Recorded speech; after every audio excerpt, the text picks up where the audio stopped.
talk about how you ended up at Joy FM. How did it happen? So I attended, today I think they call it Enactors. At the time, I was students in free enterprise. I used to be project coordinator for the UCC team. And we came for the annual competition. And we always had this conspiracy theory that they always cheat for Legon.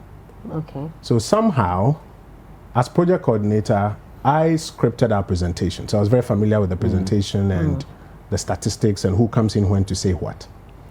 And somehow during our presentation, first 2-3 minutes, I think our PowerPoint froze. Wow.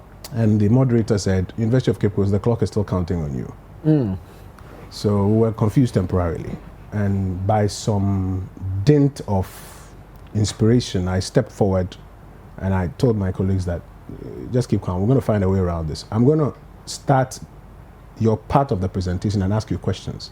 And then let's see how you flow. So I started. So, you know, our first project was processing Gary. I want to bring in X or Y or Z to tell us about it. And, you know, she would step forward and go through it and I'll ask, so what was the baseline number? What did we get at the end? Blah, blah. So we still did the presentation. And I think our ability to muscle our way through that impressed Mr. Kwesichum, who was one of the judges. Oh, okay. So he offered me a job there and then to come to multimedia to work. At that same event, Mr. Gomado of British American Tobacco was also one of the judges, and he offered me the Treasury Analyst role. Right. So I chose BAT because that's what I always wanted to do. And Kwesichum kept calling me and seeing me and say, come to this side.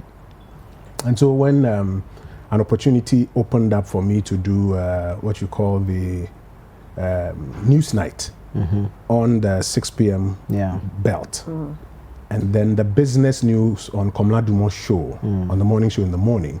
I will do that, but then during the full daytime, I'll go and work at BAT. So I was doing 2 jobs. I'll go do BAT, and then I'll come and do this part-time job until Komla was leaving for the BBC when I was called in and offered the morning show. And you had to step into Komla's shoes. Very, very big shoes. Were Literally you confident then? No, I wasn't. I had a very terrible beginning.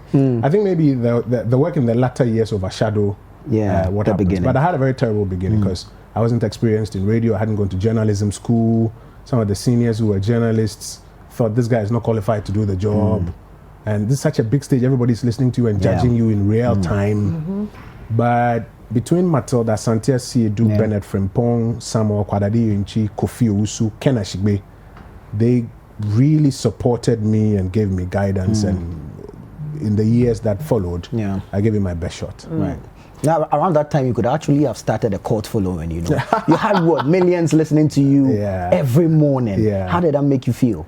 Well, I learned about 2 things. That one, you're as good as tomorrow's show. The fact that everybody feels good about you today because of how you're going today shouldn't get into your head, because it's about how you consistently satisfy your audiences. The second is that the microphone in front of you does not necessarily make you superhuman. It's just a medium through which you're able to reach the world. And so you've got to watch some of the values that the Ghanaian society likes and doesn't like. Arrogance, you know, being presumptive, thinking that what you think is the wisest in the world, or you know it all, or stuff like that. You got to watch a few of those and finally bring your personality to bear on what you're doing. So it was interesting, and we did our best with it. Oh, some time. And at the point you had to bow out. Yes. Where did you go? Because you were missing for some time. So the first time I resigned, Kwesichum refused to take my resignation. Oh, you resigned? Yes, and then he asked me to work for 1 more year. He said I was stressed out, so I should take some time. And I was like, because you know, this wasn't really my thing. But I came in with respect to you. I've done my best, and I think it's time for me to bow. He says, oh, you're stressed, take your time. So I did 1 more year. And then when that time was done, luckily at that time, I had finished my LLB and I was now going to what we call Mokola to become a lawyer. So it was a good bridge to leave and go to law school. So technically, I think if you go to multimedia now, on my file, you still find steady leave without pay. I suspect that it will still, because that was the final application that I put in. But by the time I was done, I didn't come back, and then we moved on. So